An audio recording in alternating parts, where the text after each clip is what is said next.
एक सुंदर और शांत गांव में दो भाई रहते थे। बड़े भाई मोहन का स्वभाव बहुत अच्छा था। वह सुबह सूरज निकलने से पहले उठकर खेतों में मेहनत करता और अपने छोटे भाई सोहन का भी पूरा ध्यान रखता था। दूसरी ओर सोहन आलसी था। वह दिन भर गांव में घूमता रहता और सोचता कि बिना मेहनत किए ही एक दिन अमीर बन जाएगा। सोहन, मेहनत करने से कभी मत घबराना।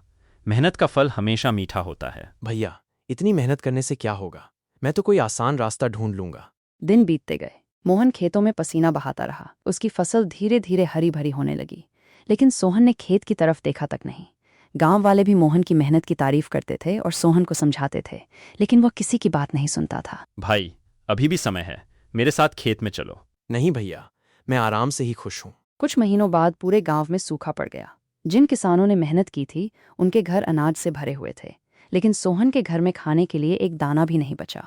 उसे अपनी गलती का एहसास होने लगा। वह उदास होकर अपने बड़े भाई के पास पहुंचा। भैया, मुझसे बहुत बड़ी गलती हो गई। अब मैं क्या करूँ? घबराओ मत भाई, जब तक मैं हूं तुम्हें कोई परेशानी नहीं होगी।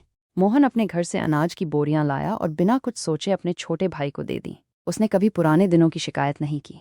गांव वाले ये देखकर भावुक हो गए कि सच्चा भाई वही होता है जो मुसीबत में साथ खड़ा रहे।